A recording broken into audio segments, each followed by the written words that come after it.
Doctor Hedgewar గారు RSS ని స్థాపించారు. అయితే ఆర్ఎస్ఎస్ ని ఎందుకు స్థాపించారు అనేటువంటి ఒక ప్రశ్న మనకు ఉత్పన్నమైతే, ఆ టైంలో అందరూ కూడా స్వాతంత్రం కోసం పోరాడుతున్నారు. స్వాతంత్రం తెచ్చుకోవడం వాళ్ళ లక్ష్యం.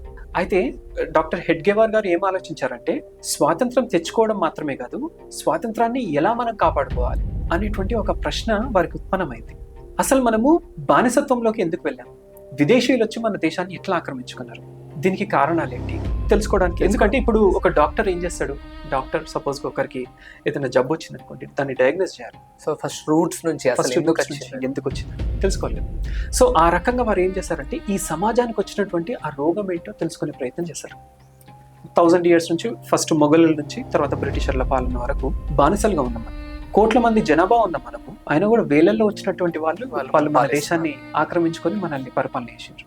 అంటే ఎక్కడ సమస్య జరిగింది, ఇట్లాంటివన్నీ కూడా వారు ఆలోచించడం స్టార్ట్ చేశారు అనమాట. సో అప్పుడు వారికి ఏం తెలిసిందంటే, మన లోపల ఉన్నటువంటి అనైక్యత, మనము దేశభక్తి కోల్పోవడం ముఖ్యంగా, తర్వాత మన సంస్కృతి సాంప్రదాయాలను మనం మెల్లమెల్లగా కోల్పోవడం, తర్వాత మన ఇతిహాసాలు, ఆధ్యాత్మికత, ఇట్లాంటి వాటికి మనం ఎప్పుడైతే దూరం అవుతామో అప్పుడు మనము ఆబ్వియస్గా ఏమవుతామంటే మనం బలహీనపడతాం.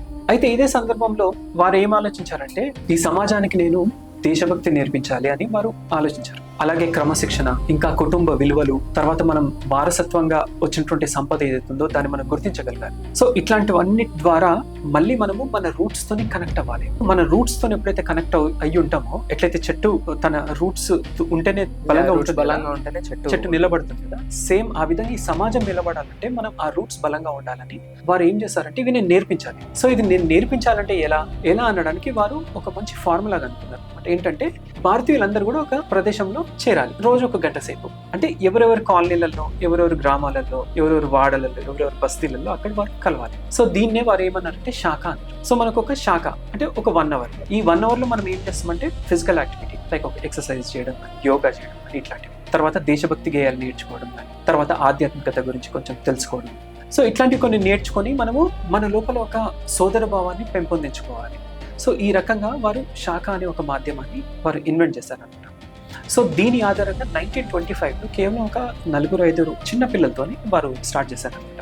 సో అట్లాంటి ఆర్ఎస్ఎస్ ఈరోజు దేశవ్యాప్తంగా చాలా గ్రామాలకు ఈ ఆర్ఎస్ఎస్ అని చేరింది.